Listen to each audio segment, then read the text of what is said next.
Biliyorsunuz Karakeçililer Ertuğrul Gazi'nin yoldaşları olarak ün salmışlardır ve kendilerini böyle kabul etmişlerdir. Dolayısıyla Karakeçililer Osmanlı Devleti'ni kuran Kayıboyu'nun bir parçası, kurucu unsuru olarak tanınırlar. Bunu nereden anlıyoruz derseniz, nerede yoğun Karakeçili nüfusu var ise aynı bölgelerde Osmanlı Devleti'ni kuran Kayıların yoğunlaştığını görüyoruz. Şöyle kısaca bir hatırlatayım.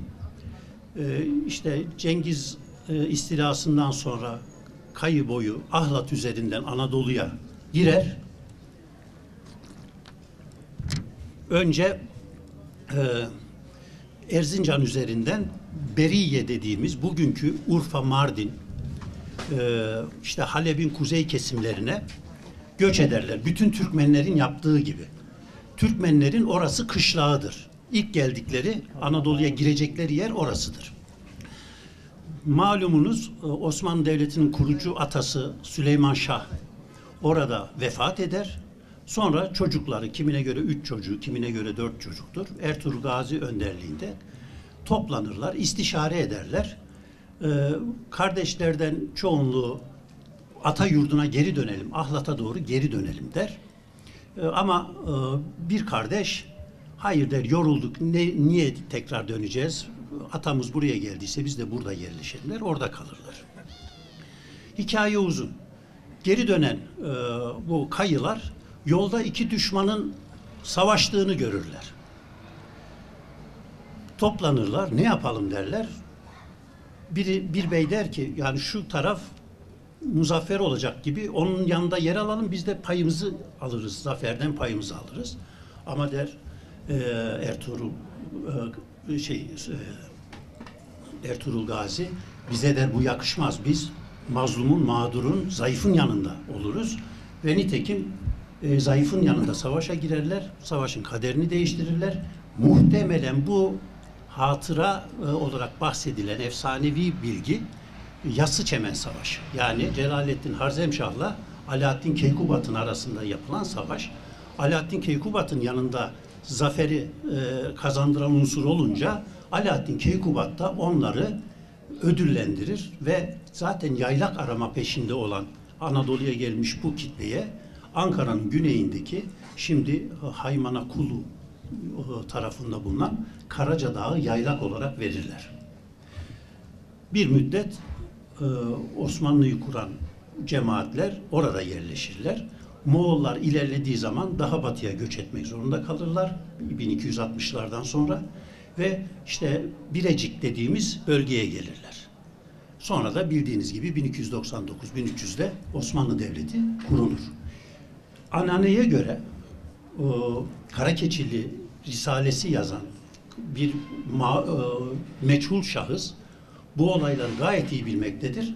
İşte oradan itibaren der ki biz Ertuğrul Gazi'nin yoldaşlarıyız. Her nereye gitmişse biz de onlarla beraber gittik der.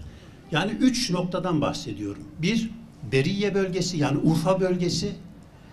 Beriye çöl demek zaten. Urfa bölgesi. 2, Ankara, Karacadağ. 3, Söğüt, Bilecik coğrafyası. Osmanlı'nın 3 durağı aynı zamanda Karakeçililerin 3 durağı. En yoğun nüfusun olduğu bölgeler. İşte orada kalan Karakeçililer maalesef aradan yüzyıllar geçer. Yani düşünün ki 1200'lerin başında oraya gelmiş olsalar en geç 1400'lü, 1500'lü yıllara kadar kültürel bir değişime uğrarlar. Çünkü ana damardan kopmuşlardır. O sıcak Türkmenin yaşayamayacağı, sadece kışlak olarak geçirebileceği yerde yazın da yaşamak zorunda kalınca kısa mesafeli Karacadağ'a göç etmek suretiyle varlıklarını devam ettirirler ve yerelleşirler. Yerelleştikçe de dillerini kaybederler ve Kürtçe konuşmaya başlarlar. Onlara Ekrat ya da Ekrad-ı Türkmenan derler. Yani Türkmen Kürtleri. Hem Türkmen derler hem Kürt derler. İşte bu nedenden dolayı. Ankara'ya gelenler işte bildiğimiz Osmanlı Devleti'ni kuracaklardır. Karacadağ yaylak olarak yerleşirler. Moğol istilası Batı Anadolu'ya da geçince, özellikle 1260'lardan sonra Germiyan topraklarına, Kütahya, Eskişehir taraflarına göç etmek zorunda kalırlar. Şimdi elimde tahrir defterleri dediğimiz Osmanlı döneminden kalan kayıtlar var. Vergi kayıtları, nüfus kayıtları. Hangi aşiretler nerede kayıt altına alınmış, az buçuk bunları tespit edebiliyoruz. Sözünü ettiğim gibi bu üç coğrafyada Karakeçililer var. Ama tarihin cilvesi, demin sözünü ettiğim gibi Urfa'daki Karakeçiler, Urfa, Suruç, Mardin, aşağı tarafta ta Rakka'ya kadar inen bölgelerde ki Karakeçililer ekrat olarak anılmaya başlıyorlar. Kürtçe konuşuyorlar. Buradaki Karakeçililer, yani Karacadağ Karakeçilileri ki sonradan işte merkez bura olacaktır, Türkmen olarak anılıyorlar. Söğüt'teki, Bilecik'teki Karakeçililer de Yörük olarak anılıyorlar. Bakın aynı grup, aynı soy. Bir tarafta Ekrat, bir tarafta Türkmen, bir tarafta Yörük diye anılıyorlar. Buradan şunu söylemeye çalışıyoruz. Aslında buradaki Ekratlık da dahil olmak üzere Ekrat, Yörük ve Türkmen kavramları bir etnisite farklılığı göstermez. Aynı etnisiteye mensup olan aynı grubun yaşayış ve göç ediş biçimine göre aldıkları isimlerdir. Kitabımızda bunu ben yazdım. Var. Yalnız bilgiyi düzelteyim, Yassıçemen'de değil, Karacahisar'ın fethinde. Yani Osmanlı'nın kuruluş savaşında. Ama şimdi o zaman Urfa'daki Karakeçililer nasıl Karakeçili oldu? Karakeçili orada kaldı. O ismi nasıl aldı? Tabii bunlar... Şimdi Urfa'da ayrıca Suriye işlerinde de var. Halep'te bile Karakeçililer var. Var. Hatta yarın Suriyeli bir dernek başkanımız gelecek buraya. Bu Yani, konuda bilgi almak istiyorum. Ha, tamam. Tabii estağfurullah. Şimdi şöyle bir şey. Tabii ki bunlar halk rivayetleri diyebileceğimiz rivayetler. Yani Karakeçi... Ansiklopedilerden okudum ben de o açıdan. Evet, şöyle Karakeçili ismini almaları yeni bir olay değil aslında. Yani Anadolu'ya geldikleri zaman da Karakeçili. Ama Ahlat'ta öyle bir şey geçmiyor. Kayılar geçiyor. Hay Ahlat'ta geçmez. Dediğim Urfa'da. Urfa'dan bahsediyorum. Karakeçili. Yani o rivayetler şöyledir. Onun daha işte kitapta da var bu şekilde bir izah söz konusu. Ertuğrul Gazi Karacahisar'ı işte şey yaptığı zaman, kuşattığı zaman bu Karakeçili diye bildiğimiz gruplar keçilerin, koyunların boynuzlarına ışıldaklar yapıyorlar ve üstüne de bir keçe örtüyorlar ki gece karanlığında onlar kalabalık insan olarak görülsün. Ordu fazla görülsün diye. Ve iki rivayet vardır. Bir, o ışıldaklar tabii o zaman yağ. Yandıkları zaman o ak keçeyi kara keçe haline getiriyor. Diyorlar ki bir kısmı bizim ismimiz oradan gelmektedir. Yani kara keçi değil de aslında kara keçeden gelmiştir. Bir rivayet diyorum. Tabii rivayet bunlar. Diğer de diyor ki keçilerin boynuzuna bu kara keçi olduğu için kara keçili adı verildi. Bunlar dediğimiz gibi etimolojik açıklamalar. Yani bunları ispat edecek durumda değiliz. Tam bir tarih yok. Tabii. Yok. Yani onu söyleyeyim. Ben anlatmak istedim. Urfa'da da Karakeçililer var. Tabii. Ve Türkmen olarak kalıyorlar. Hatta ama size şunu da söyleyeyim. Şöyle söyleyeyim. İnsanoğlu, toplumlar, milletler hafızalarını gittikleri yerlere taşırlar. Evet. Bu bir kültürel aktarımdır aynı zamanda. Mesela dedim ya Ahlat'tan geldiler Urfa bölgesine. Urfa'daki Karakeçililerin yaşadıkları coğrafya isimlerine bakalım. Bir, Karakeçinin kendisi. Evet. İki, orada Karacadağ'da yayılıyorlar. Evet. Burada nerede yayılıyorlar? Burada da Karacadağ'da yayılıyorlar. Hocam vallahi bir sorun daha olacak. Bir dakika bitireyim. Ya Söğüt. Urfa'da da Söğüt var. Evet. Burada da var. Şimdi biz Siverek diyoruz. Onun aslı Suvarık. sulanan yer anlamına geliyor.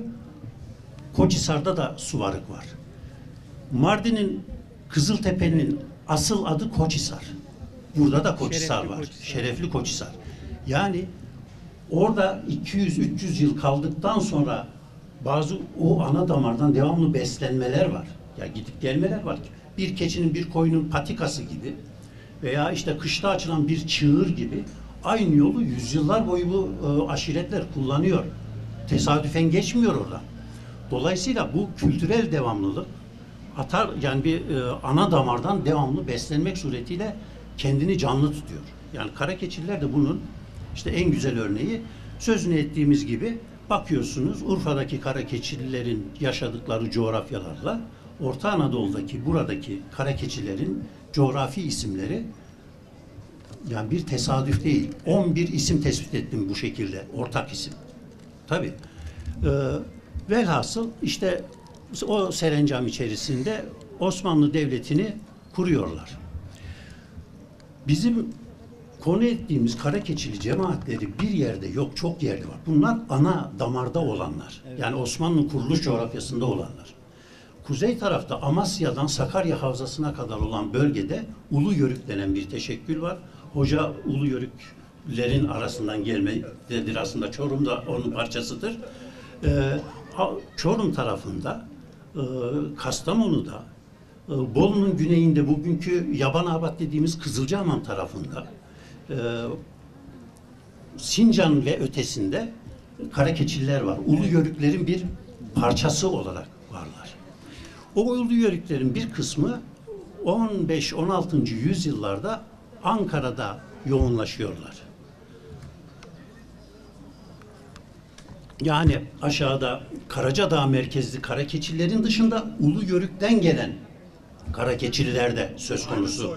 Tabii aynı karakeçili. Yani neticede karakeçili. O varlar 16. yüzyıl tahrir kayıtlarında biz bunları tek tek tespit edebiliyoruz. Yani hangi mezralara yerleşmişler. Tabii o zaman köylerde değiller. Hayvancılık yaptıkları için daha çok yaylakları kullanıyorlar. Mezraları, ekinlikleri kullanıyorlar. Bu şekilde 16. yüzyıla geldiğimizde Ankara yörükleri içerisinde bir ayrı idari ünite oluşturuyorlar. Karakeçili kazası dediğimiz bir yörük kazası oluşturuyorlar. Yörük kazasının doğu kesiminde yani bu Konya yolunun karşı tarafında Haymanateyn dediğimiz iki haymana, küçük ve ulu haymanalar diye iki Türkmen grubu daha var. Onların içerisinde de küçük karakeçili grupları söz konusu. Niye? Çünkü dedik ya asıl Karacadağ'da yerleşmişler ilk zamanlar. Sonra Ankara yörükleri içerisinde karakeçililerin merkezi kasaba dediğimiz bölge oluyor. Kasaba diye Ankara ve çevresine diyorlar. Sincan'dan Elmadağ'a kadar olan kesim, Sincan'dan Elmadağ'a kadar olan kesimdeki bütün konar göçer boylar, cemaatler karakeçili. Karakeçili adı altında birleşiyorlar. Şöyle bir ayrım da yapmamız söz konusu. Onu da belirteyim size. Ben dediğim gibi bunların listelerini yayınlamıştım daha öncesinde. Karakeçili bir şemsiye. Tıpkı Türk adının bir şemsiye olması gibi. Yani siyasi, sosyal bir şemsiye olarak nasıl ki Türk'ün altında bütün aynı dili konuşan, aynı kültürü yaşayan insanlar birleşiyorsa Mustafa Kemal'in dediği gibi, Atatürk'ün dediği gibi ne mutlu Türk'üm diyerek onu hissediyorlarsa benzer şekilde Ankara ve çevresindeki karakeçili dediğimiz aşiretlerin şemsiyesi altına başka aşiretler de katılıyor. Artık onlar da karakeçili oluyor. Onun için nüfusları da çok kalabalık. İçinde bunların Ulu Yörük parçası olan Tatar grupları var. Mesela karakeçililerle yan yana yaşayan Tosbaga cemaatleri dediğimiz cemaatler var. Bilmiyorum hiç duydunuz mu veya soyadı öyle olan var mı? Tosba. Tosboga, Samagar, Cungar, Çungar. Bunlar Ulu Yörük'ün parçası olarak Karakeçili ile beraber gelenler. Karakeçi'nin hemen Elmadağ tarafında Aydın Beylüler var. Aydın Beyliler. Bacı nahiyesi dediğimiz şimdiki Sincan tarafında Taceddinli oymakları var. Bunların hepsi 15. yüzyılda kendi isimleriyle anılırlarken 16. yüzyılda Karakeçili kazasının birer parçası oluyorlar. Şöyle diyeyim, mesela 20 tane bizzat Karakeçili cemaati tespit ettim bu çevre için. Ama çok daha fazla Karakeçili diye anılan cemaatler söz konusu.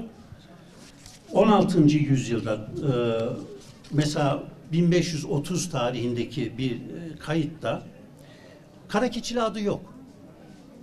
Ne var?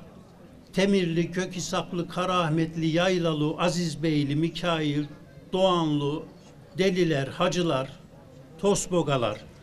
Karakeçili yok. Uçtu mu, buhar mı oldular? Hayır. İşte burada ayrı olarak kaydedilen bu konar göçerler 1571 tarihinde Karakeçili şemsiyesi altında toplanıyorlar. Ve merkezde yavaş yavaş burası oluyor. Şöyle söyleyeyim, Karakeçili dediği zaman bizzat Karakeçili aşiretinden demek. Yani bir cemaate Karakeçili dediği zaman o Karakeçili demek.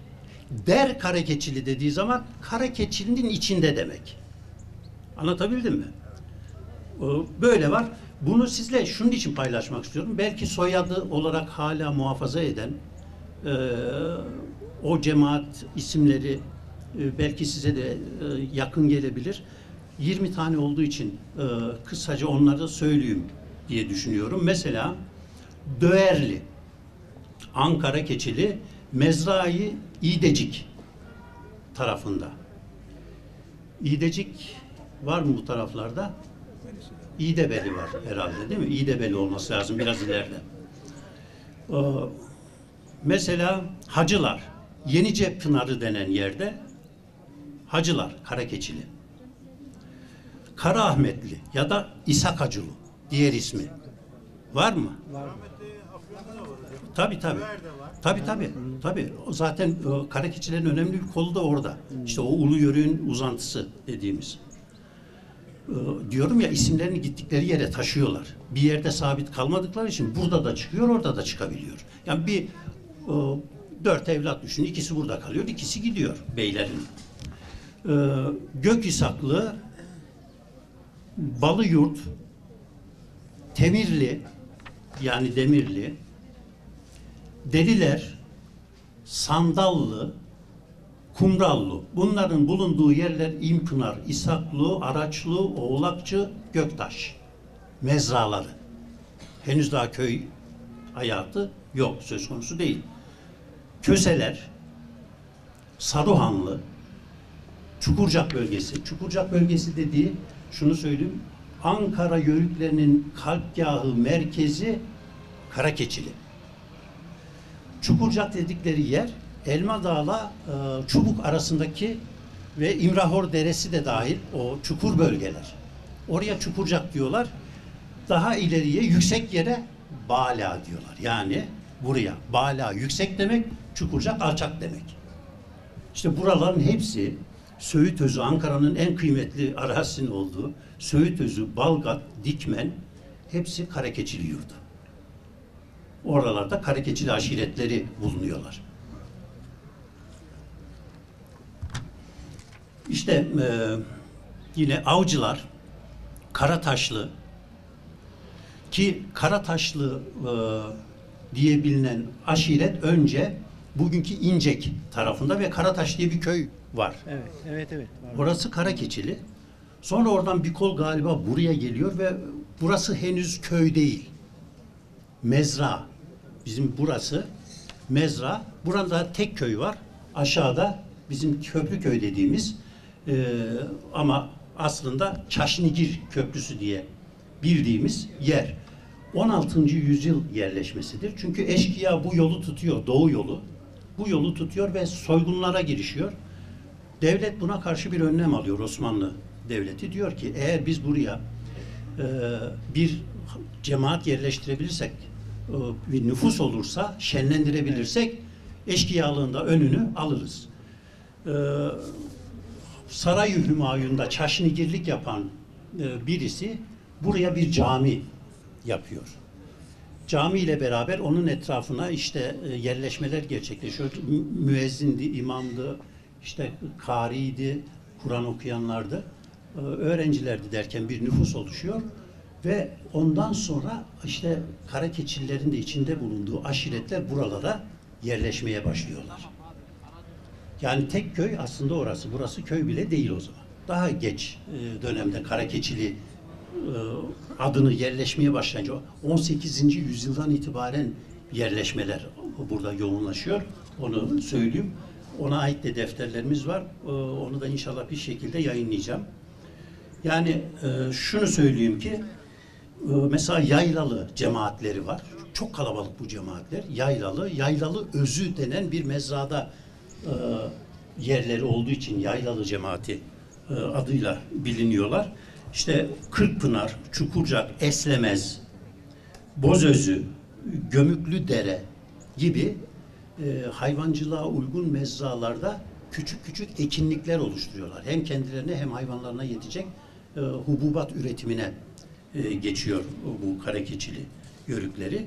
Neticede Ertuğrul Gazi'nin yoldaşı olan bu Karakeçililer tabii ki 16. yüzyıldan itibaren biraz da devlet zoruyla iskana tabi tutulmaya başlıyorlar. Yani ilk iskan 16. yüzyılda biraz gönüllü olarak yapılan iskanlar ama asıl Viyana bozgunundan sonra 1691'de planlı bir iskan yapılıyor. Sonra Lale Devri'nde 1730'da, sonra Tanzimat'ta 1840'da, sonra Meşrutiyet'te 1856 ve 1864 yıllarında çok güçlü bir iskan var. Asıl yerleşmeler de işte o zaman buralarda gerçekleşiyor. Karakeçililer artık devlette eski itibarında değiller. Horlanıyorlar. Mesela Söğüt Bilecik Karakeçilileri, yani koskoca Osmanlı Devleti'ni kurmuş olan Kayılar, Karakeçililer Balıkesir'de iplik fabrikalarında angaryaya tabi tutuluyor. Orada çalışmaya mecbur ediyorlar. Tarlasını, tapanını, hayvanını bırakıyor. Vefik Ahmet Paşa vali.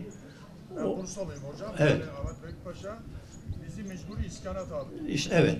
Şeyde o 1870'li yıllarda. İşte 60'lardan itibaren Hatta başlıyor. yaylalarda çadırlarımızı yapıyorlar ki mecburen ev yapsın. Evet, işte burada o Karakeçili Risalesi dediğimiz Ahmet Vefik Paşa'ya tırnak içinde küfreden bir... Gene atamızdı. Ya öyle ama şey anlamda, yani diyor ki biz diyor el üstünde tutulurken bizi diyor zorla yerleştirdi, itibarımızı elimizden aldı. Bizim için yaylalara gitmek özgürlük Tabii. demek yani. Şöyle söyleyeyim, Karakeçililerden, Sındırgı'dan, Balıkesir'den, Hüdavendigar dediğimiz Bursa'dan Manisa'ya kadar, Eskişehir, eski Sultanönü dediğimiz yer, işte Ankara'nın o Beypazarı'na kadar olan bölgede tam 104 köy kuruluyor Karakeçililerden.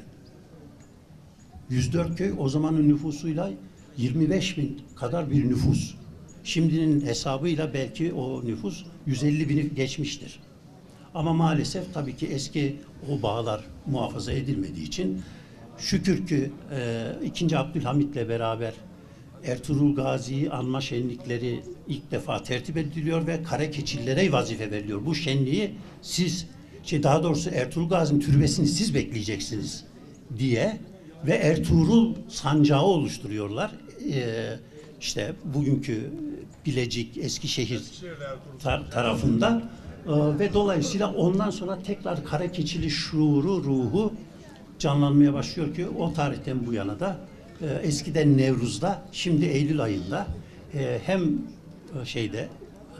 Bilecik'te hem Siverek'te hem de burada Karakeçili şenliğini kutluyoruz. Kutlu olsun, mutlu olsun, sonsuza kadar sürsün. Çok teşekkür ederim.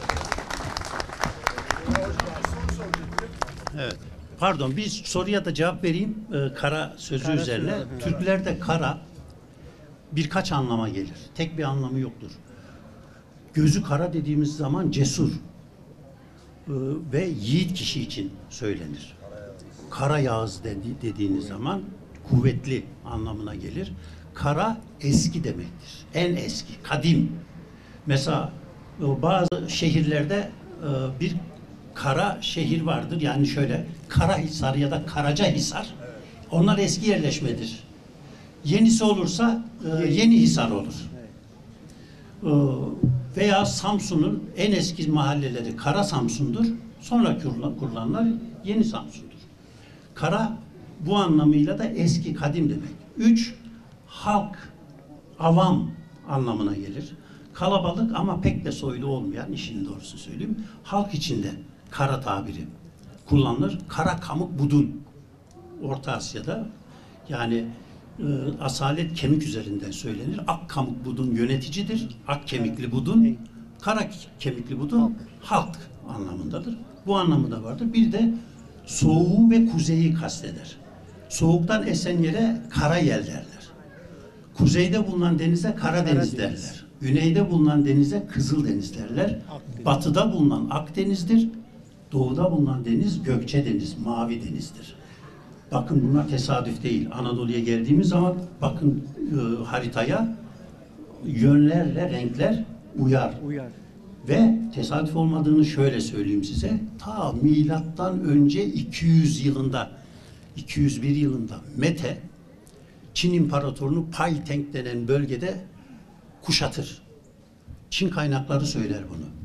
Der ki Çin kaynağı, Mete ordusunu 4'e ayırdı ve 4 yöne yerleştirdi. Kuzeyde kara Yağız atları yerleştirdi.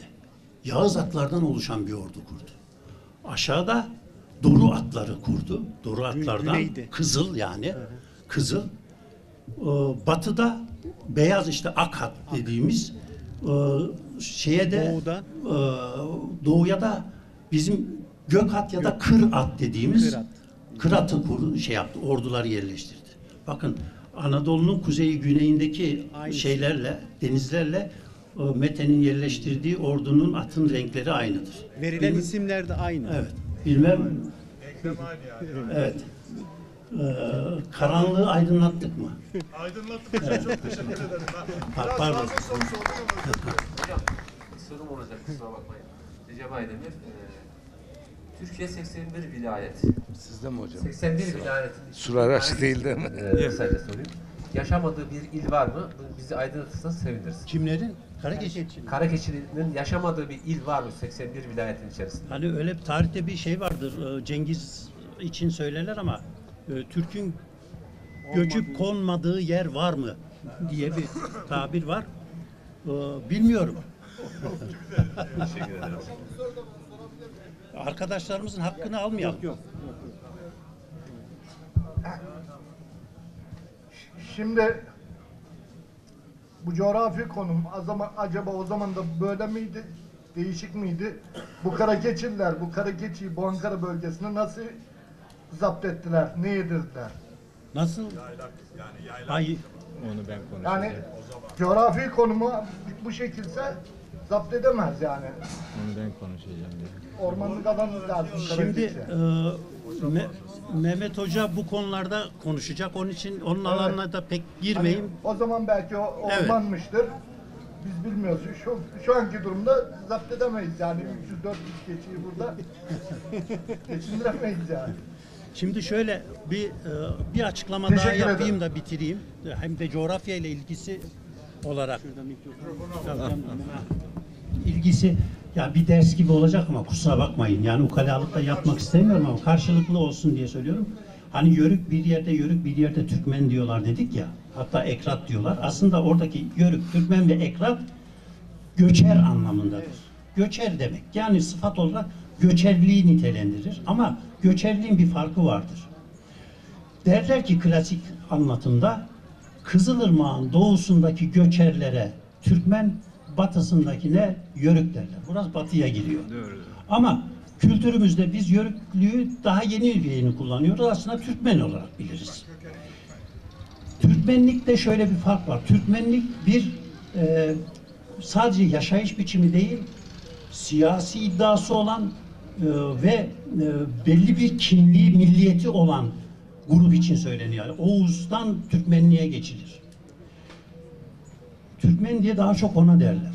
Türkmen koyun besler, uzun soluklu göç yapar, ova göçerliği yapar. Yörük ise kısa mesafeli dağ göçerliği dediğimiz göçerlik yapar, keçi besler. En belirgin özellikleri budur. Keçi bir sosyal yaşayışın ve en son bıraktıkları için göçerliği temsil ettikleri için yörük olarak adlandırılır. O anlamda biz Türkmen yörüğüyüz.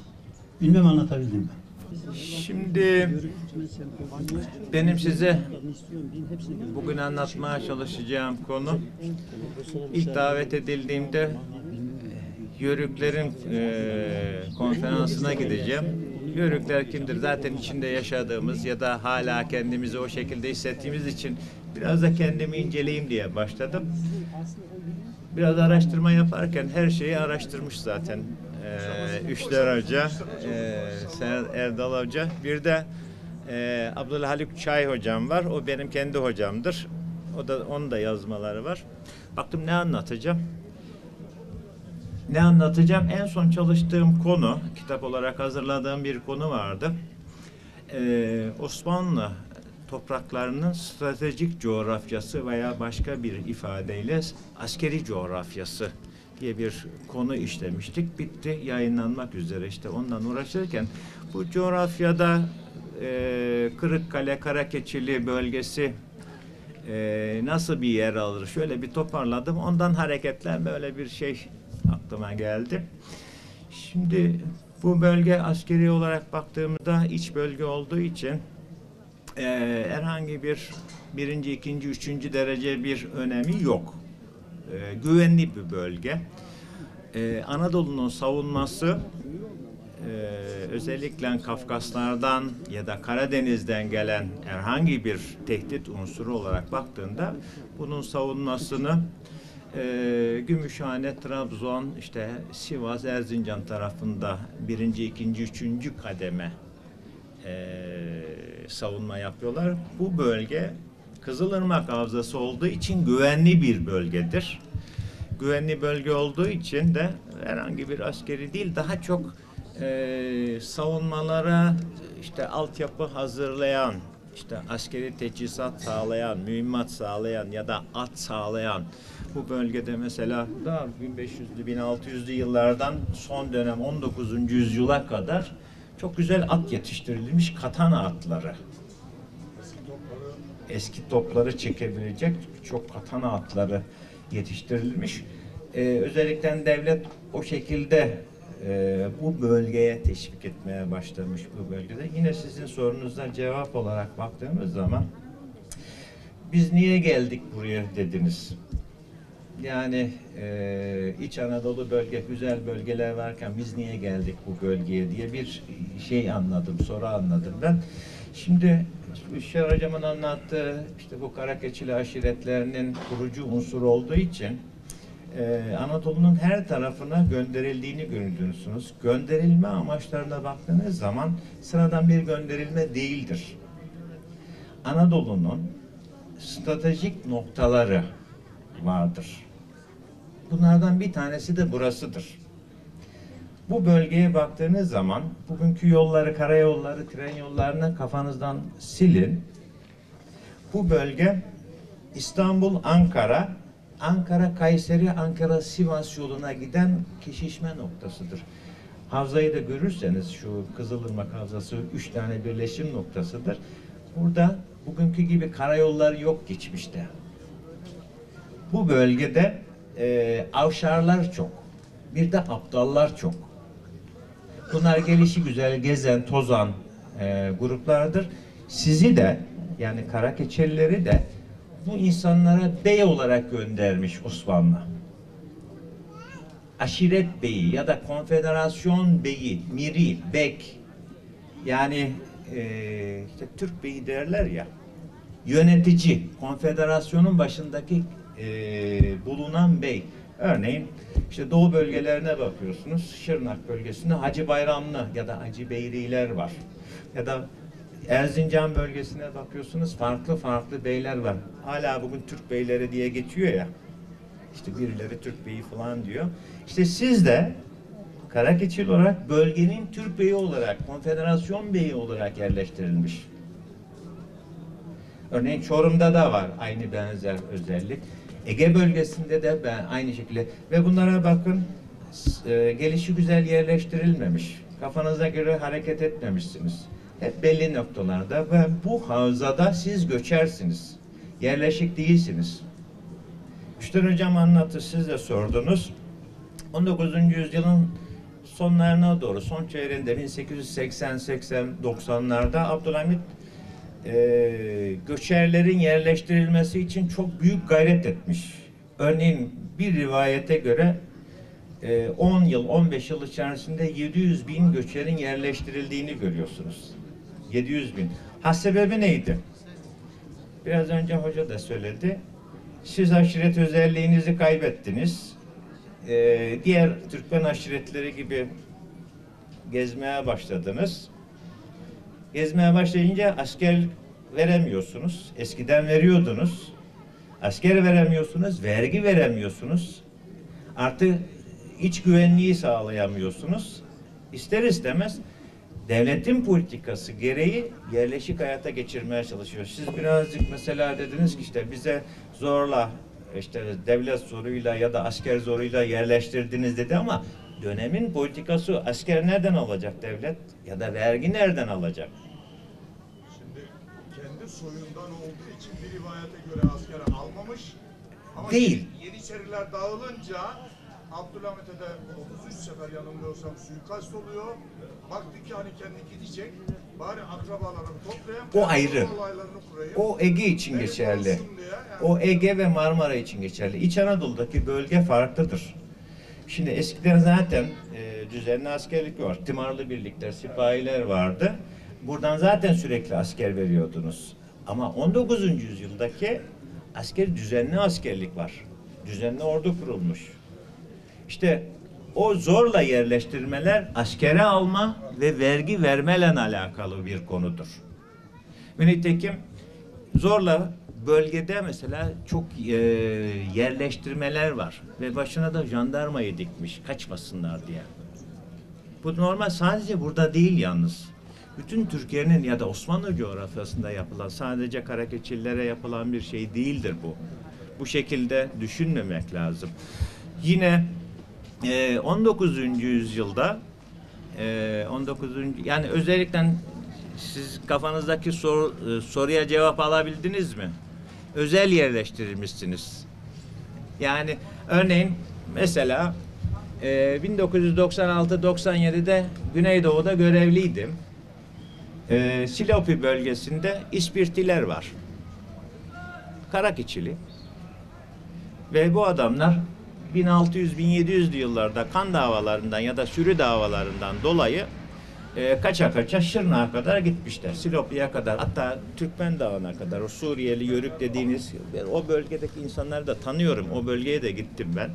Suriye'dekilere de gittim.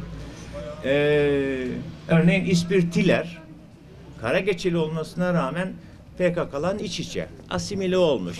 Türkçe bilmiyor. Ama birazcık konuştuğunda bizim dedelerimiz işte Karakeçili, Yörük, şu falan diyor. Adamlarla 3 ayımı yedim ben Silopi'deki adamlarla. Ama şeyini unutmuş. Urfa'da aynı, Şırnak'ta mesela aynı Karakeçili, Acıbeyriler, Tatarlar dediğimiz bölge. Onlar da Karakeçilidir. Şırnak'ta. Ama isim yani Karakeçili olduğunu unutmuşlar. Tabii. Hacı Beyri'dir onlar. Hacı Bayram aşiretidir. Yani aynı şekilde Hakkari Çukurca'ya gittiğinde aynı. Zaho'ya gittiğinde de aynı. Hepsi Kürtleşmiş diyor. Aslında günün politikası gereği ikili görüşmeye başladığı zaman ya ben Türk'üm ya da Yörüğüm diyorlar. O da ayrı bir konu. Yani her bölgenin, mesela siz geldiniz burada neşet dinliyorsunuz ama bizim Ege'deki Yörükler neşet dinlemez. Kimi dinler? İşte Denizlili neydi? Ayşe de Vela'yı gıdıkla diyen neydi adamın ismi? Özay Gonlu'mu dinler. Kültürel etkileşimdir. Gayet normaldir bu. O yüzden mesela geldim ilk şöyle topluma baktığımda Efeleri gördüm. Zeybekleri gördüm. Ama bu zeybekler nereden geldi dedim. Aynı bir fark eden bir şey yok ki. Ama kültürel etkileşim farklı. Şimdi burada yine 19. yüzyılda dikkat çeken yanlış politikalar ya da dönemin politikaları bu zorla yerleştirmelerden dolayı ve vergilendirmelerden dolayı 1880-1890'larda vergi vermemek veya askere gitmemek amacıyla bölgede çok büyük Hristiyanlaşma var. Keskin şurası değil mi? Burada aşırı derecede işte ne diyelim pireye kızıp yorgan yakan tipler, vergi vermemek için Hristiyanlaşmalar var. Örneğin bir arkadaş dedi ki Makarios buralı dedi. Ya da Papa Eftim buralı dedi. Özbeöz Türk. O da sizin Karakeçili. Ya da Türkmen çocuğu. Fark eden bir şey yok. Ama niye? Vergi vermemek için Hristiyan oldu. Ve Cumhuriyet dönemine geldiğiniz zaman Atatürk azınlıklardan kurtulmak için bu garibanların hepsini Yunanistan'a gitti. Gönderdi. Ve Atatürk sonradan çok pişman oldu. Ben niye yaptım diye. 2019'da Yunanistan'a gittiğimde köyleri dolaştım, kiliseleri dolaştım. Hala Türkçe konuşuyorlar, hala saz çalıyorlar. Sözde Hristiyan. Hristiyan ibadetleri yerine hala saz çalıyorlar. Ve benim Türkiye'den geldiğimi, onlar gibi konuştuğumu, şive bizim biraz kırıktır. Onlar gibi konuştuğumu görünce hepsi boynuma sarılıp elinde ne varsa ikram etmeye çalışıyorlar. Akraba diye. Biz de zaten oradan gelmeyiz. Kavala'dan gide gide işte çan sata sata size oraya kadar gitmişiz. Sonradan da 24'te buraya gelmişiz. Yine 19. yüzyılda bölgedeki değişim hareketlerinden biri mesela sizin zenginliğiniz ya da Türk'ün zenginliği koyunun sayısına göre zenginlik ölçümü yapılır. Bir adamın ne kadar fazla koyunu varsa, sürüsü varsa, bu ağadır, kahya diye. Şimdi 19. yüzyılda sanayi devriminin gerektiği şekilde üretim değişmiş. Eskiden yün satarken işte sanayideki o ince iğneler getirilmiş. Onun yerine tiftik keçisi. Tiftik keçisi devlet diyor ki siz diye koyunları atacaksınız, keseceksiniz. Onun yerine üretim için tiftik keçisi üreteceksiniz diyor bölge halkına. Birden o zengin olan kişiler zoraki olarak tiftik keçisi üretmeye zorlanınca bölge halkı sadece burası değil, bütün Ankara bölgesi hatta Çorum, Yozgat vesaire birden fakirleşiyor. Ve İngiltere, Yeni Zelanda ve Avustralya'dan buraya yüzlerce, binlerce keçi getirir size bedava dağıtır. Yani yeni üretim biçimi değiştiriyorsunuz. Sizin çok zengin gördüğünüz insanlar birden sıfırlıyor. Ve bocalıyor. Bocalayınca baya eşkıyalık hareketlerine girişiyor. Burada sıkıntı onlardan bir tanesidir. Aynı şekilde yine 1800'lü yılların sonlarında burada çok güzel pamuk yetişiyor. Pembe dediğimiz. Mesela pamuk üretiliyor ve Keskin'de pamuk borsası oluşuyor. Ve pamuk borsası o kadar büyüyor ki İç Anadolu'nun ticaret borsası haline geliyor. Bunu yapan kim? İşte sonradan Hristiyanlaşan ya da belli miktarda Rum var burada.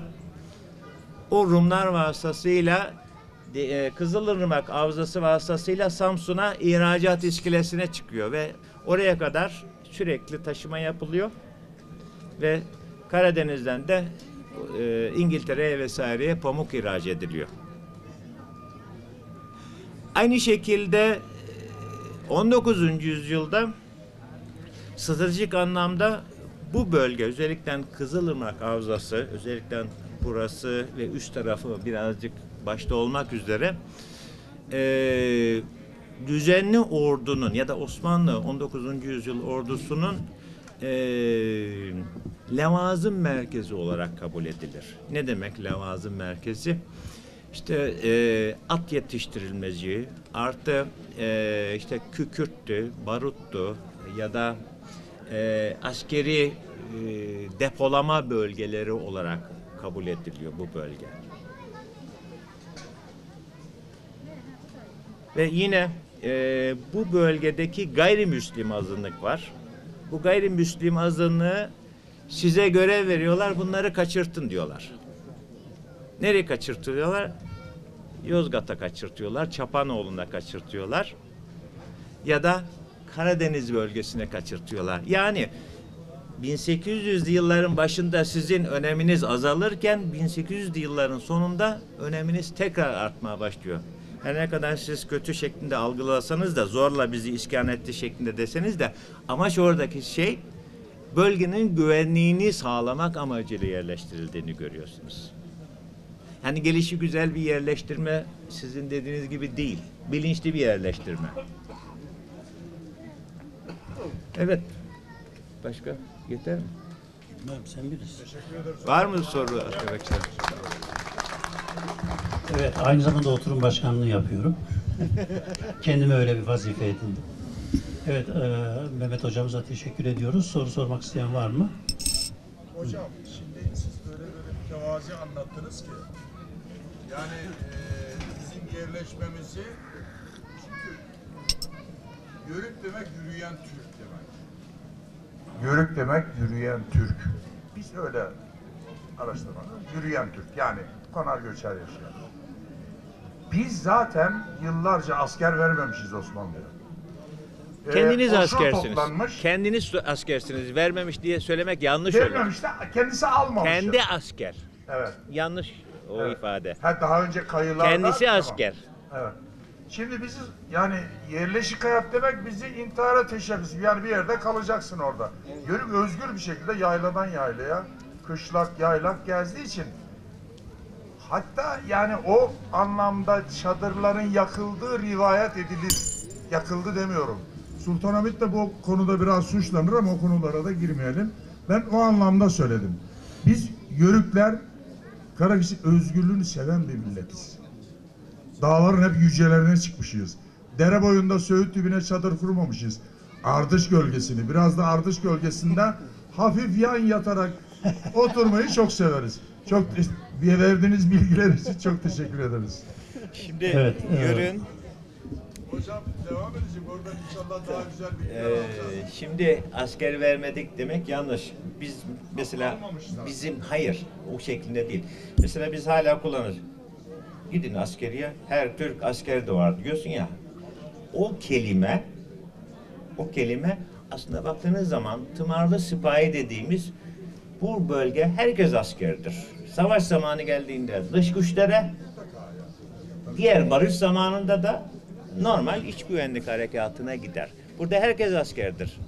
Yani yaşı kaç olursa olsun. Bir iki ilavede bulunayım. Biraz da itirazım olacak. Sonra Erdal Hoca'ya dönelim. Şimdi askere gidiyor, gitmiyor değil. Abdülhamit zamanında şimdi Osmanlı yalpalıyor. Yani batılı devletler bastırıyor. Borçlarımız artmış, sınırlarımız gittikçe geri çekiliyor. Ekonomi kötü. Kurtuluş çaresi alıyor. 3 tane önünde yol var. Osmanlıcılık, İslamcılık, Türkçülük. Abdülhamit bu üçünü de yapıyor. Birini yapmıyor. Yani söylenildiği gibi sadece İslamcı politikalar üretmiyor. Osmanlıcılığı da uyguluyor. Özellikle Türkçülüğü Karakeçililer üzerinden yapıyor. Evet. Atatürk Şöyle- Türkçü. Şöyle diyelim, mesela doğuda işte o Karakeçililerden Hamidiye alayları oluşturuyor.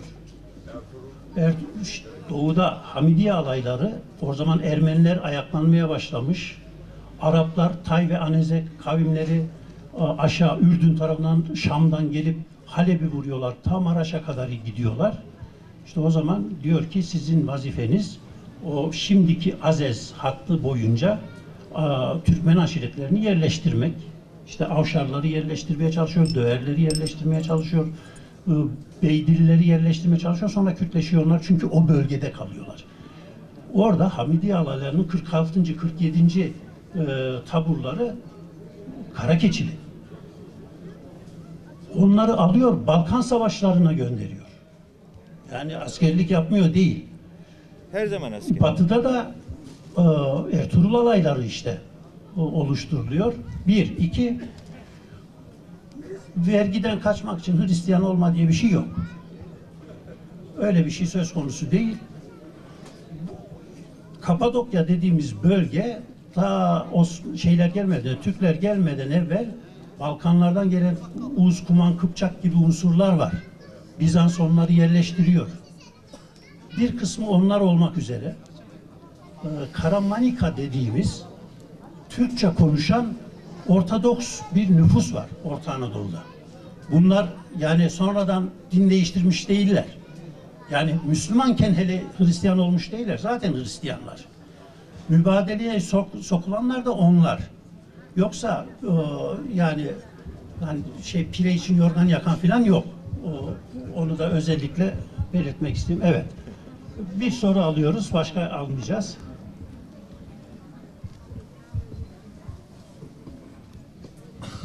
Ben konuşmalarımda ve yazışmalarımda Oğuz Atam'ın yiğit evlatları hoş geldiniz diyorum. Özünüze, kökünüze diyorum. Ve bizim Yalvaç'ta, ben Yalvaç Yörük Türkmen Dernek Başkanıyım, Zeki Aksu. Veysel Soysal diye bir abimiz var. Diyor ki, sen Oğuz Atam'ın yiğit evlatları diyorsun ama öbürleri gücenmez mi diyor. O gücenecek olanlar kimdir acaba?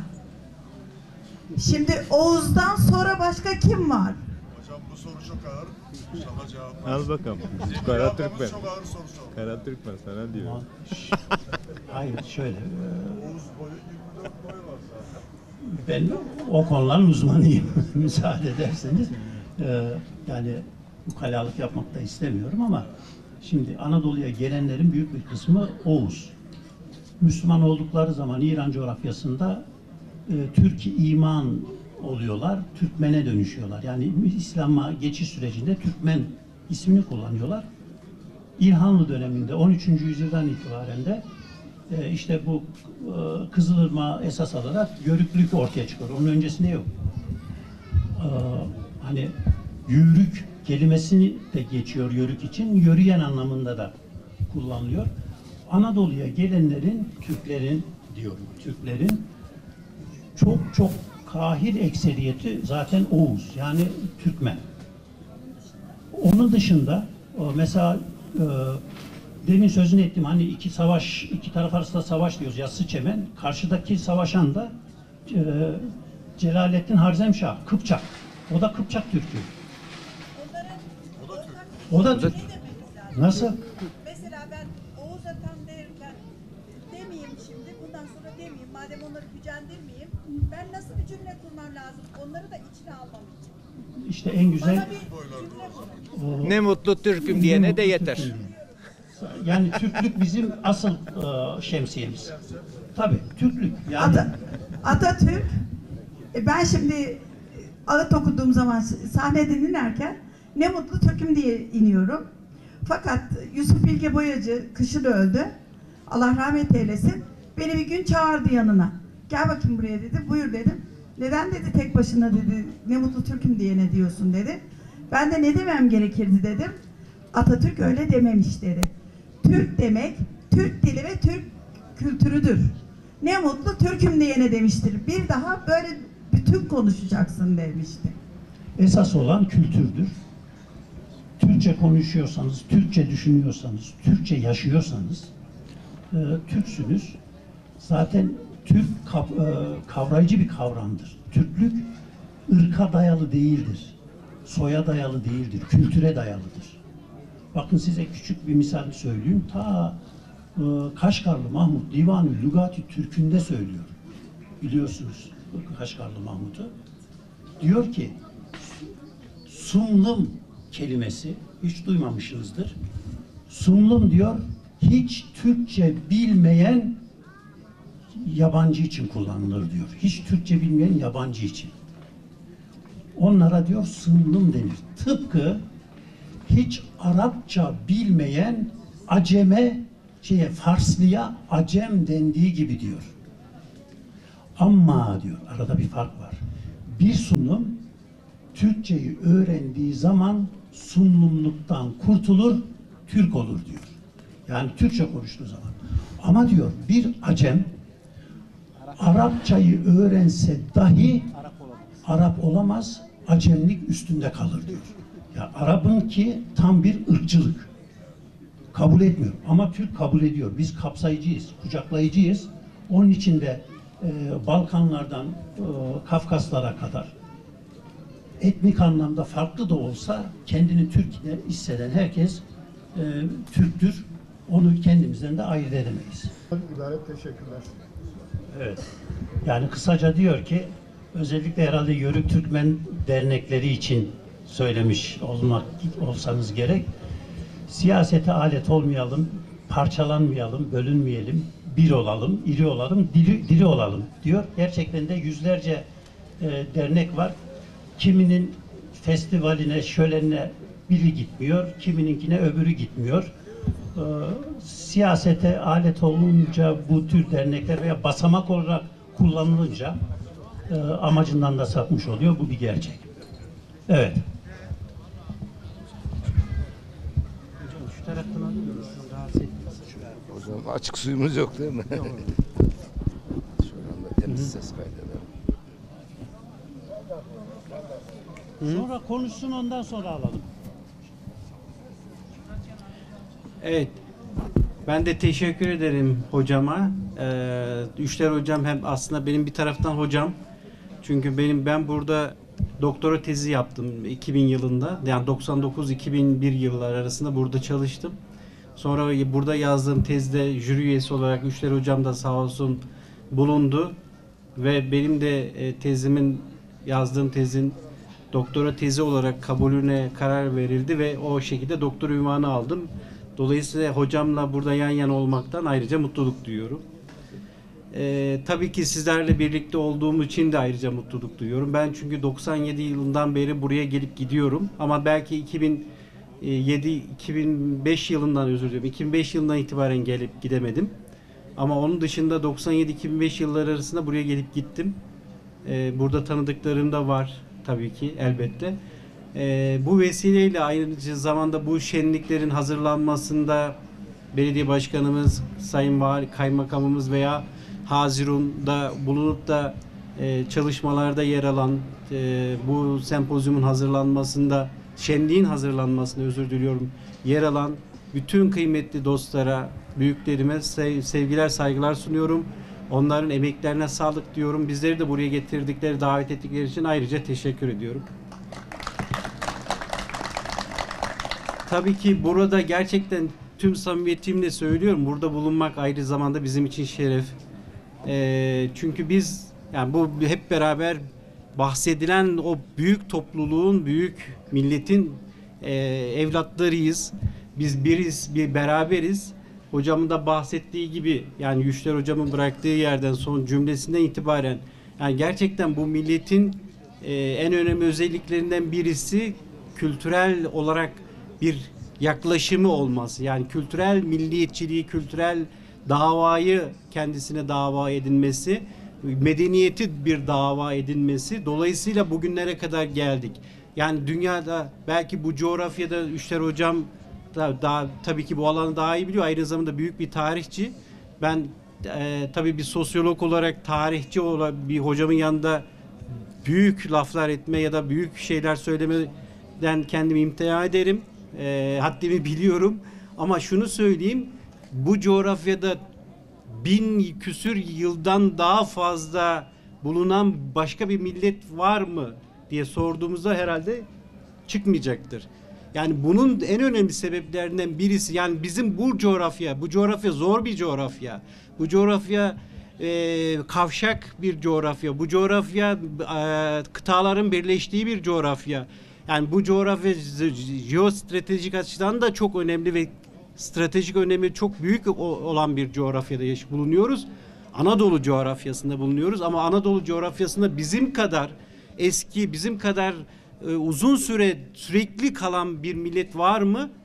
Yani bilmiyorum ben. Hocam var diyorsa ben hemen düzeltirim cümlemi. Bulunma sebebimiz tabii ki burada bu kadar uzun, yani zor bir coğrafyada. Çünkü dünyanın neresinde bir gelişme olsa bu coğrafyayı etkiliyor. Batısında, doğusunda, güneyinde, kuzeyinde, nerede Ukrayna'da bir örneğin yakın zamanda bir şey oldu, bizi etkiliyor. Çin'de bir şey oluyor, bizi etkiliyor. Yani ne fark etmiyor. O yüzden bu coğrafyada bulunmamızın önemli sebeplerinden birisi de bu medeniyet yaklaşımımız. Yani hocamın da bahsettiği o kültüre önem vermemiz, kültürü dava edinmemiz ve kültürü yaşatabilmemiz ve kültürün o sürekliliğini, akıcılığını ve değişimini her zaman için gerçekten aslında uygun bir şekilde yaşatabilmemiz. Yani mesela bahsettiği coğrafyaya baktığımız, Anadolu'ya gelişi, yani Karakeçilerin Anadolu'ya gelişine baktığımız hocam bahsettiği o güzergahlar, yani bugünkü Urfa eski beylik olarak Artuklu Beyliği değil mi hocam? Yani buralara baktığımızda buradaki isimler hocam bahsetti. Oradaki kavramsallaştırmalara bakıyorsunuz. Oradaki verilen isimlere bakıyorsunuz. Buraya taşınıyor. Buradan alınıyor. Gidilen Söğüt'e gidiliyor. Oraya taşınıyor. Oradan alınıyor. Balkanlara geçiliyor. Balkanlar coğrafyasına taşınıyor. Bu şunu gösteriyor bize. Kültürü biz yaşama biçimimizi verdiğimiz dağa, toprağa, havaya, suya, insana yani maddi olan her şeye verdiğimiz kavramsallaştırmalar, kelimeler, isimler, yaşadığımız yer nereyse oraya kadar götürüyoruz. Oraya taşıyoruz bunları. Ve burada aynı zamanda şunu da yapıyoruz. O gittiğimiz yerlerdeki değerleri, yaşama biçimleri, kültürlerinden de etkilenerek, kültürel etkileşimle onlardan da alacaklarımızı alıyoruz. Ve bu şekilde var oluyoruz. Var olduk da zaten. Yani Anadolu'da da bu şekilde var olduk ve büyük bir medeniyet, büyük bir devlet kuruldu. Yani dolayısıyla bahsettiği gibi hocamın bir başka milletlerden en önemli farklılıklar bizim burada yatıyor. Yani bizim ırkçı değil dediğimi hocamın katılıyorum. Bu milletin o özelliğini olmamasının temel sebebi bu zaten. Biz o yaklaşımı, yani ırkçılık yaklaşımı olmadığı için diğer milletlerden de kültürel olarak alışverişimizi yapıyoruz, alıyoruz, veriyoruz. Kültürel alışverişlerimizi gerçekleştiriyoruz ama biz olarak da milli kimliğimiz olarak da kalmayı becerebiliyoruz. Yani o kadar, en son söylediği cümlede hatırlıyorsunuz, Osmanlı'nın zor zamanları, 2. Abdülhamit döneminden bahsettiğinde o gerçekten zor zamanlarda dahi kendi kimliğimizde kalabildik. Yani dağılma sürecinde dahi veya Cumhuriyet döneminin başlangıçlarında dahi kalabildik. Burada tabii şu var, şunun için söylüyorum bunları.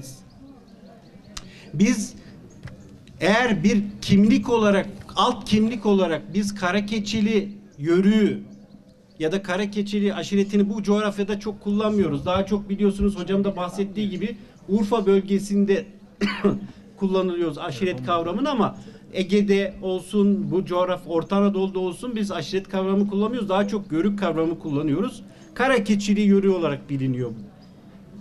Ama neticede aşiret olsun ya da yörük olarak söyleyelim. Bunların hepsi bizim alt kimliklerimiz. Yani alt kültür grupları bunlar. Ama bir de bunun içinde milli kültür var. Yani Türk kültürü dediğimiz o kültürel yapı var. Biz onun içerisinde yer alan ve ondan beslenen ama onun içinde bazı alt unsurları daha çok yaşadığımız, örneğin Karakeçililik özelliklerini ya da onun yaşama biçimini ya da onun davranma biçimini, yani onun geleneklerini, göreneklerini daha fazla yaşayarak bildiğimiz alt kimliklerimiz var. Ama bizim bir de milli kimliğimiz oluştu ki özellikle Cumhuriyet döneminde, bu da Türk kimliği. Daha öncesinde ise hep yörüklük ve Türkmenlik kimlikleriyle biliniyordu. Onlar da aslında bir alt kimlikti. Ama hocam çok güzel söyledi. Şimdi Karakeçil aşiretini alıyorsunuz. Bu Artuklu bölgesindekiler, yani Urfa Siverek bölgesindeki, Birecik bölgesindekiler alıyorsunuz. Hocam Ekrat dedi. Ve buraya geliyorsunuz. Buradakiler Yörük ve Türkmen. Öbür taraftakiler Türkmen. Şimdi bu Türkmen, Yörük, Ekrat. Öyle başlayalım. Ekrat, Türk, Yörük, Türkmen. Bunların hepsi Karakeçili sonuçta.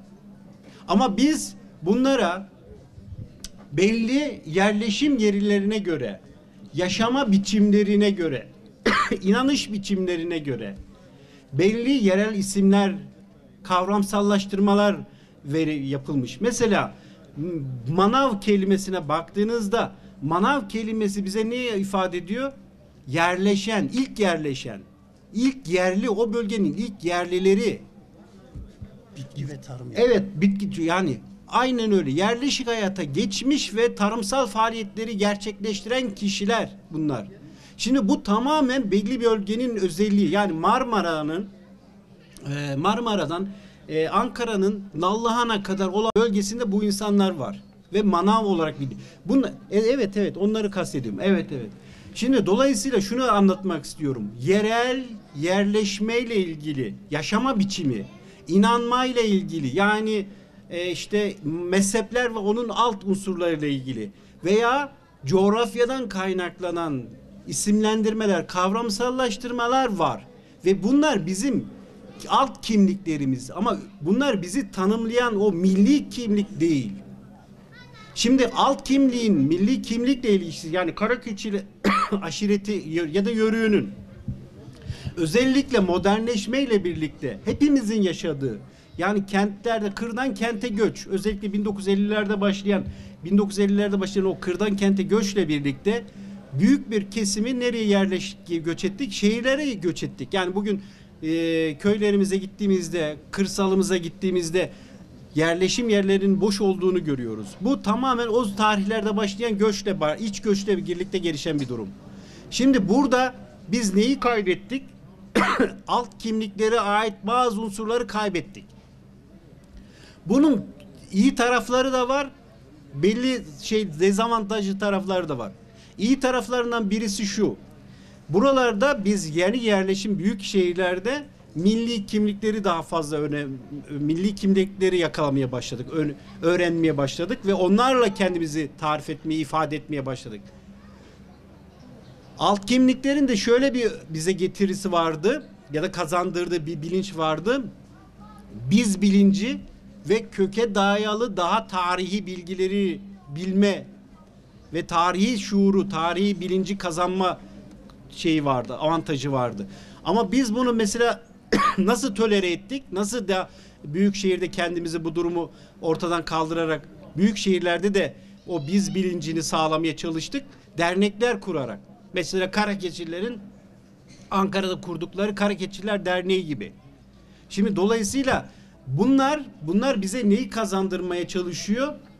Bize o eski aşiret yapısının, eski o yörüklük yapısının alt kimliklerine dair unsurlarını bize kazandırmaya çalışıyor. Hani diyebilir ki buradaki hazırından bir kişi de, hocam bu Karakeçili kimliği olmasa ne olur ki, yani biz kendimizi sadece Türk olarak ifade etsek ne olur ki? Hiçbir şey olmuyor. Ama ben diyorum ki sizin bununla birlikte o soy, oymak, cemaat, aşiret, nereden geldiğinizin o bilgilerini bu şekilde kazanmış oluyorsunuz. Yoksa o milli kimlik içerisinde evet bu kimlikler eriyor, ortadan kalkıyor ama önemsiz hale geliyor, ama en azından şunu biliyorsunuz. Yani bize şimdi şeyde de, hani o hocamın bahsettiği gibi tarihte de geçmişte, yani o Oğuz Türkistan bölgesinde yaşadığımız yerde iki insan bir araya geldiğinde sorulan soru şu: kimsin? Ya da bizim işte 50 yıl önce gitsek bir köye kimlerdensin diye sorulur. Belki şimdi burada da soruyoruz.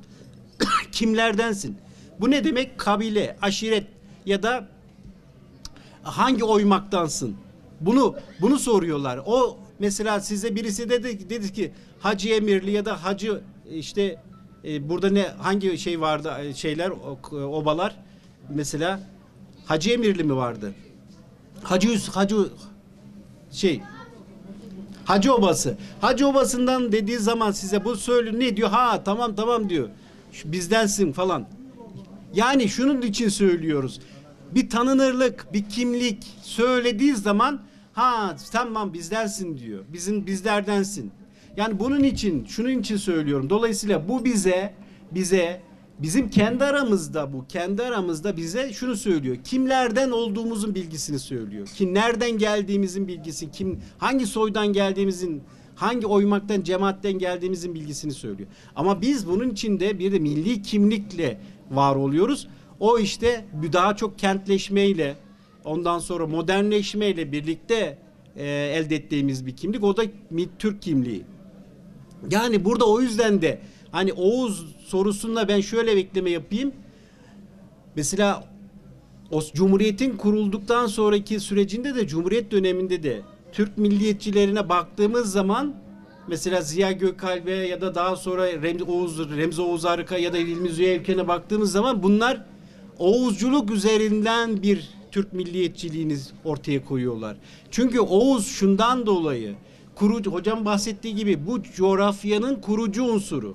Yani Oğuz buraya ağırlıklı bir şekilde Oğuz yerleşimi, Oğuz göçü olduğu için onlar üzerinden tekrar bir devlet kurma, tekrar onlar üzerinden bir milliyetçilik, milli kimlik geliştirme davası olarak görülüyor. Şimdi ben bu bahsi böyle kapatarak şöyle son olarak da çok sizleri de tabii ki yormadan şöyle bitirmeye çalışayım. Şimdi biz örneğin Karakeçililer olarak ya da Karakeçili yörüğü olarak mesela ne kadar akademik bir çalışma üretiyoruz. Bu tabii daha çok bizim sorunumuz gibi görünebilir ama aynı zamanda hepimizin sorunu. Yani sizlerin de sorunu, sizin çocukların da sorunu, sizin okuyanlarınızın da sorunu, bizim de sorunumuz ama bugün akademik olarak üretilen Karakeçililerle ilgili araştırmalara baktığımızda yetersiz olduğunu görüyoruz. Ben YÖK tez yani yani daha doğrusu üniversitelerin yaptırmış olduğu tezlere baktım gelirken 8 tane Karakeçililerle ilgili sadece 8 tane tez yazılmış. 6 tanesi yüksek lisans tezi, 2 tanesi doktora tezi, biri benim tezim. Birisi de Hacettepe'den bir hocamız Gülün Hoca, Gülüne Öğüt Eker, o da folklorik yapısını çalıştı. Başka bir tez yok. Ama bakın ben size bu Hazirun'u yakalamışken şunu söyleyeyim. Ama biz çalışamıyoruz, biz çalışmıyoruz. Kendi kimliğimizi, kendi yapımızı, kendi değerlerimizi. Ama uluslararası çalışmalarda Karakeçililerin özelinde dahi çok demeyeyim ama en azından niye çalışılmış diyecek kadar da çalışma var. Yani biz belki de hocam olmasa, yani Allah'tan hocam var çok şükür. Hocam olmasa biz o çalışma Karakeçililerle ilgili, Yörüklülerle ilgili yani mesela şu Sarıkeçilileri çalıştık en son. Bunlarla ilgili diyeceğiz ki biz hep ya Alman'dan ya da Danimarkalısından öğreneceğiz biz. Ya da Hollandalısından öğreneceğiz biz kendimizi. Sarıkeçilileri, Karakeçilileri ve hocam söylemişti bana 99 yılında ya da 2000 yılında da olabilir. Bir dedi Alman çalışmıştı Erdal dedi bir bakar mısın? Bir baktım gerçekten de bir Alman doktora tezi yazmış Karakeçililerin maddi kültür unsurları üzerine diye. Alman üniversitesinde doktora tezi olarak hazırlamış ve sunmuş. Türkiye'ye gelmiş, Türkiye'de çalışmış 99 yılında doktora tezi olarak Almanya'da sunmuş.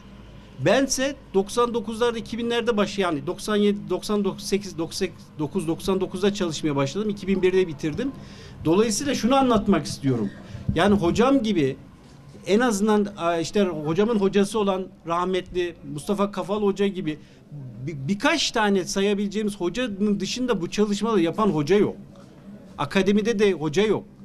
Bunları da bir taraftan düşünerek, bunları da bir taraftan yönlendirerek biz de yönlendirmeye çalışıyoruz ama siz de çocuklarınızı veya işte Bursa'daki, Eskişehir'deki, Urfa'daki bu aşiretin unsurları mesela en son çalışan kız da Siverik Karakeçililerini çalışmıştı. Yüksek lisans tezi Mehmet Öz hocamız danışmanlığını yapmıştı. Ben de jüri üyesiydim. En son o kız yaptı. Siveri Karakeçilerin çalıştığı yüksek lisans tezi. Yani şunları anlatmak istiyorum ben. Bu tür çalışmaları bizler yönlendirmeye çalışıyoruz ama çocuklar tabii ki bu saha zor bir saha olduğu için gitmek istemiyor. Ben ancak sizin içinizden çocuklar gelirse bize ya da çocukları bize yönlendirirseniz onların üzerinden daha iyi çalışılabileceğini, rahat çalışabileceğimizi düşünüyorum. Onun için bunları söylemeye çalıştım. Biz yani şunu demek istiyorum. Biz kendimizi yabancıdan öğrenmek durumunda kalıyoruz. Ben şu çalışmayı yaparken 2003 yılında yaptım sarı keçilerle ilgili. Bunlar hala konar göçer. Hala yılın 12 ayı göçüyor. Ve bunlarla ilgili çalışırken bana dedi ki buradaki bir amca, oğlum dedi siz en son geldiniz. Elin yabancısı ne kadar yabancı, yani Koreli'den tut Japon'a varıncaya kadar herkes geldi, siz en son geldiniz dedi.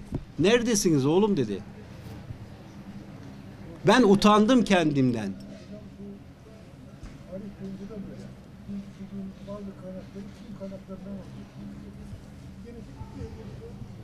İhmal biz çalışmıyoruz yani biz bu alanlara gidip çalışmadık. Yörükleri biz Almandan öğrendik. Yörükleri biz Almanlardan okuduk. Şimdi bunların yani şunu için söylüyorum. Yani bu akademik çalışma diyeceğiz. Tamam, akademik çalışma. Ama biz neden bir Almanla ilgili çalışmayı biz Almandan öğrensek, eyvallah, ben hiçbir şey demeyeceğim ama Alman geliyor sarı keçileri, saçı karalıları çalışıyor. Ben ondan okuyorum saçı karalıları ya da sarı keçileri. Ben bunu anlatmak istiyorum. Buradaki şeyimize, eksikliğimize sizden yardım istiyorum. Beraber bu çalışmaları sizler de yönlendirin, gençleri, çocukları, ve birlikte yapalım bu çalışmalar. Bunlar çok kıymetli çalışmalar. Ben bunu 2003'te yaptığımda bunlar hala konuyordu, göçüyordu ve hala da gerçekten de hala konar göçerliği yaşıyor. Şimdi bunları bazen diyoruz ki tam müzelik. Hani hocam konar göçerlik dedi. Tam aynen bunlara gidip gördüğünüzde yaşama biçimi hala konar göçerlik. Yani o yüzden şunu söylemek istiyorum. Bu tam yani hani o 100 yıl öncesine, 1000 yıl öncesine gitmeye gerek yok. Bunlar var şu an. Yaşıyor Türk bunlar. Yörük. Yani bunu kim çalışacak? Kimler çalışacak bunları? Bu yönde de yönlendirebilir. Dernekler de yönlendirebilir. Çocuklara destek verebilir. Bizlere yönlendirebilirler bunları. Bu yönde biz sizden yardım rica ediyoruz. Ben teşekkür ediyorum ayrıca. Tabii ki hocama vereyim ben. Teşekkür ediyorum. Saygılar sunuyorum. Teşekkür ediyoruz Erdal Hoca. Bu özlü, güzel bir konuşmaydı ve geleceğe de ışık tutacak, sizden de yardım talep eden bir konuşma. Bununla ilgili de en son ben bir bağlama yapacağım. Evet.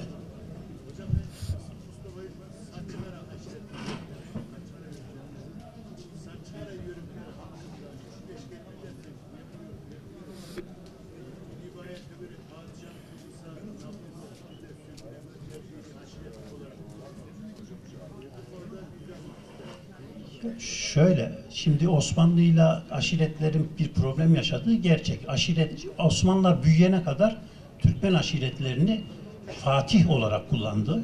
Büyüdükten sonra ve biraz gerileme döneme geçince, ekonomik, siyasi anlamda gerilemeye başlayınca da aynı grupları yerleştirmek suretiyle vergiye bağlamaya çalıştı. Evet.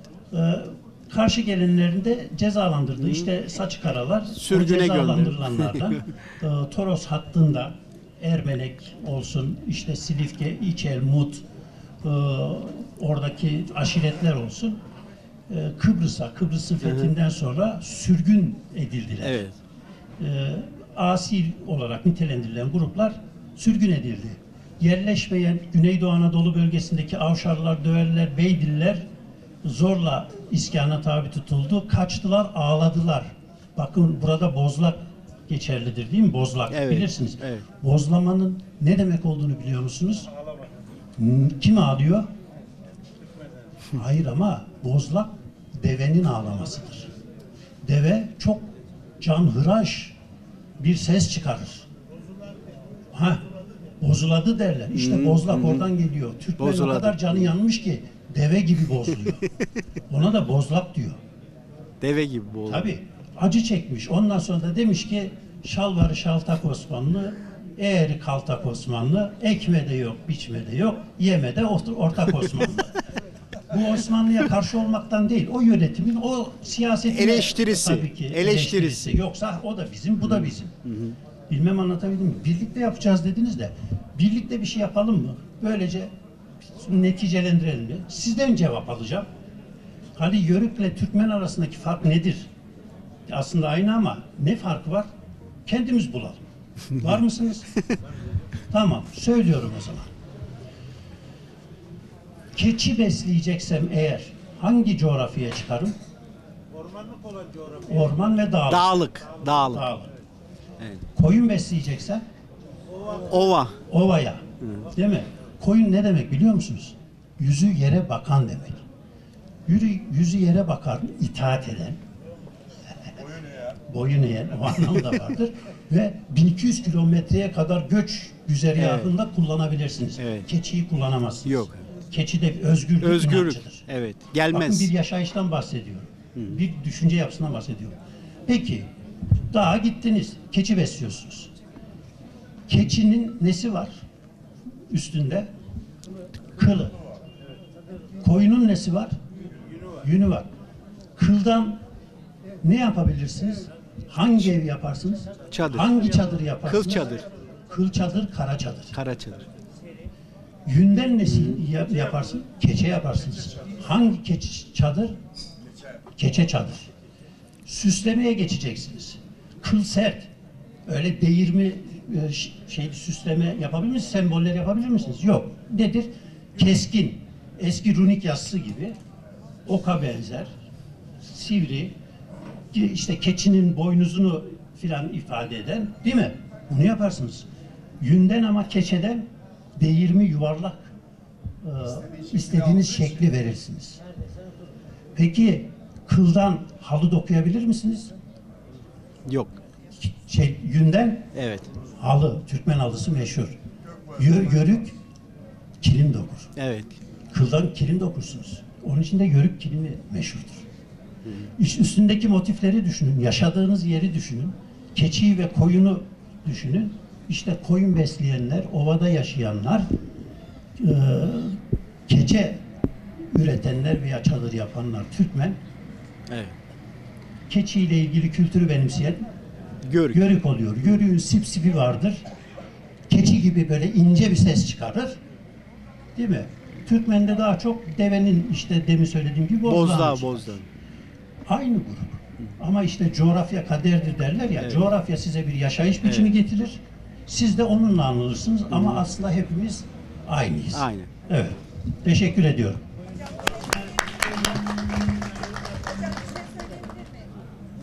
Ben ilahiyat okumuştum. Dinler, karşılaştırmalı dinler tarihi hocası demişti ki hoca yetişmiyor. Herkes dini eleştiriyor, onu eleştiriyor, onu eleştiriyor. Ama kütüphaneye bile gitmiyor çocuklar demişti. Ben toplantıya gittim, uluslararası dedi. Ben gittim, devlet yolladı beni dedi. Yanıma da birini götüreyim dedim, bulamadım dedi. Ben dinimi Yahudilerden öğrendim yani. Biz de duyduk hocam. Hocacığım. Biz de bütün Cumali Kahraman ben. Diyarbakır Türkmenler Derneği Başkanıyım. Bütün hocalarımı iyi ki aydınlattınız bizi. Teşekkür ediyoruz. Yalnız son biz Doğu Güneydoğu'da olduğumuz için hani bu Hamidi alaylarla ilgili orada yaşananlar istersen yani saha çalışmasından izah edeyim. Şimdi Hamidi alayları olduğu zaman hocam tabii o Osmanlı'nın Artuklar, Akkoyunlar, Safeviler o Türkmen devletleri olduğu zaman savaşıyorlar. Savaş kaybettikten sonra orada kalan bizim Türkmen boyları var özellikle. Yani 100'e yakın Türkmen boyları. Türkmen boyları ta Kars, Maraş, Malatya, Gümüşhane'ye kadar o yaylalara gidip geliyorlar. Evet, evet. Orası kışlak, o diğer yaylalara. Derken son zamanlarda orada bu Hamidi arayları özellikle o dönemlerde arazilerin genellikle Kürt ailelerin eline geçmesi, Kürt ailelere imtiyaz tanınması, Ondan sonra onlara özellikle Bitlis'ten bu tarafa gelen hakların verilmesinden dolayı orada göçebelik hayatı artık zora uğraşıyor. Batı tarafına göç ediyorlar. Burada hani siz dediniz ya, kara keçiler üzerinden de Türkçülüğü yürütmeye çalıştı. Hani Osmanlıcı yok, İslamcı yok. Kara keçiler üzerinden orada biz Güneydoğu'da Türkçülük olayı olmadı. Yani Türkmenlere sahip çıkılmadı. Onun aksine ki kara keçili abilerimiz de burada, Urfa'daki kara keçiler bile ana dillerini değiştirmek zorunda kaldılar. Gidin Doğu Güneydoğu'da Türkmenler azaldı ama Kürtleşen Türkmenler daha çok. Bizim şu anda var olan Türkmenlerin belki 50 katı diyelim. Evet. İşte bu özellikle o Hamidi alayların yanlış politikalarından dolayı, özellikle İslamcılık politikasından dolayı, inançsal şeyinden dolayı biliyoruz Türkmenlerin daha değişik işte inançları vardı, değişik gelenek göreneklerine sadıklar. O Arap kültürüyle, İslam kültürüyle bağdaşmıyorlardı. Bunun üzerine yine tarihçilerin anlattığı gibi 16. 17. yüzyıllarda Türkmen olan köyler vardı efendim. Tarihçiler özellikle biliyorsun, belki tarihçi hocalarımızın kaynakları var. Doçent Bülent Akın, Mehmet Salih Erpolat, Hamza Aksüt, onlara göre Türkmen köylerine özellikle bilerek 2 aile ile 4 aile arasında Kürt aile yerleştiriliyor. Ayrıca bazı Türkmen köylerine özellikle Osmanlı özel vergi bıraktırılıyor. Bu tarihi kaynaklarda siz de belki biliyorsunuz. Ne oluyor? 10 yıl, 20 yıl o köyde yazıyor. Bu kadar Türkmen aile, bu kadar Kürt aile. 20 yıl, 30 yıl sonra artık Türkmen-Kürt ayrımı yapılmıyor. Çünkü Kürtleşmişler. Türkmen kalmamış. Onu yazmaya da gerek duymuyorlar.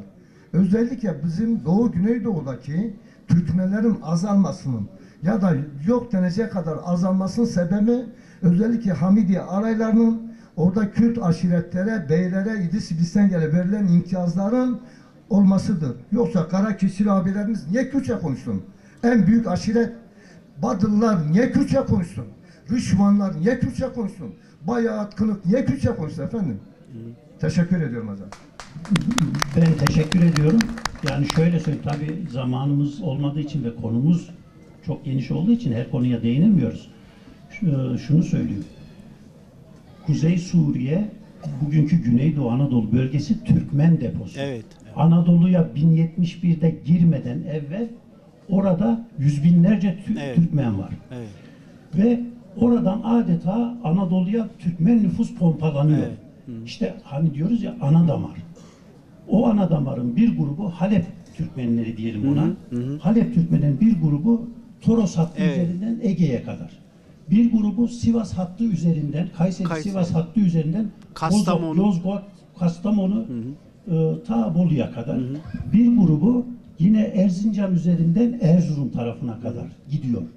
Ama 16. yüzyılda o Safevi Osmanlı çekişmesi dini bir hüviyete büründükten sonra özellikle işte İran sınırına yakın olan Kürt aşiretleri İdris-i Bitlis'in önderliğinde Osmanlı'nın tarafına geçiyor. Osmanlı istiyor. Türkmenlerin de önemli bir kısmı kültürel yakınlıkları olduğu için, bakın dini yakınlık demiyorum, kültürel yakınlıkları olduğu için kendisi gibi yaşayan Safevi'yi tercih ediyorlar. Düşünün. Yani adam Türkçe konuşuyor. Şah İsmail Hıtai, bakın benim ismimi belki merak ettiniz değil mi? Üçler bulduk. Kaman bölgesinde yaygındır. 3. erkek çocuğa verirler ama 3'ler, 7'ler 40'lardan gelir. Evet. Ne diyor Şah İsmail, bakın Türkçe o yüzyılda. Hatayi mahlasıyla çıktım 3'ler yaylasına, çığırdım Allah aşkına, yüzümü yerlere sürdüm 7'ler 40'lar aşkına. Şimdi bunu diyen adama mı yakın olursunuz? Farsça şiir yazana mı? Evet. Anlatabildim mi? Böyle bir bölünmüşlük var.